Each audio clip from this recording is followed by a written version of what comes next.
Alors, c'est un vaste sujet, Sophie, et si je vous en parle aujourd'hui, c'est parce que Noël dernier, la SPA a voulu organiser le Noël des animaux. À cause des Gilets jaunes, ça n'a pas pu se faire, place de la République. Et du coup, pour la Saint-Valentin, ils ont organisé le week-end dernier la Saint-Valentin des animaux pour placer des animaux. Eh bien, les refuges ont trop d'animaux à placer. Et pour limiter la population des refuges, il n'y a pas 50 solutions. Il faut envisager la stérilisation pour les animaux de particuliers et laisser la reproduction aux éleveurs patentés, les vrais éleveurs. Alors, si vous voulez regarder ce qui se passe concernant la stérilisation, regardez ce sujet et après, je vous propose 2 animaux à l'adoption, un chat, un chien, superbe.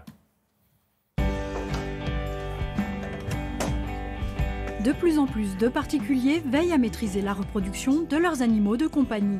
Le nombre d'opérations de stérilisation des chats et des chiens est en augmentation. Vers 10h30, on vous appelle pour vous dire comment ça s'est passé. D'accord. Certains maîtres hésitent à faire stériliser leur animal par manque d'informations ou en raison du coût de l'intervention. La stérilisation est-elle utile pour nos animaux? Jean-François a constaté les bienfaits de cette opération sur le quotidien de son chat castré à l'âge de 6 mois.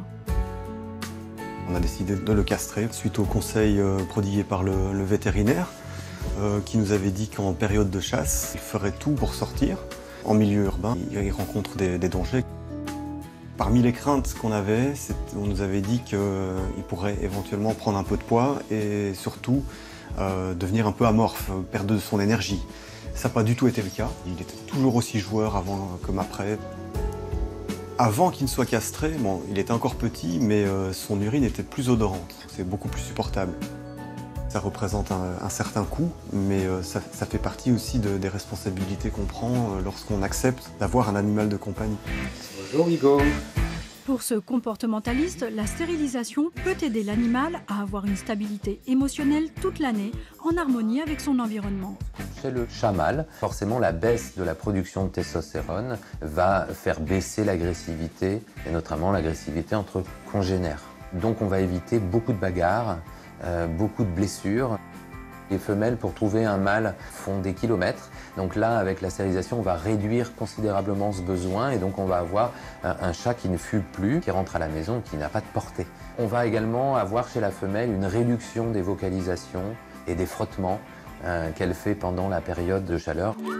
Chez les chiens aussi, l'ablation des organes reproducteurs atténue l'effet des hormones sur leur comportement. Pour la chienne, la stérilisation prévient en partie les tumeurs mammaires. Elle a un cycle hormonal qui est quasiment le même, qu'elle soit gestante ou non. Ce qui fait qu'elle va se préparer à avoir des petits avec une éventuelle montée de lait. La stimulation du tissu mammaire, à la longue, peut engendrer la formation de tumeurs. Avec la stérilisation, les hormones ne vont plus stimuler le tissu mammaire et donc à ce moment-là, on aura un moindre risque d'avoir un développement de tumeur. La stérilisation a également permis à cette chienne de cohabiter plus sereinement avec l'autre animal de la famille, un mâle.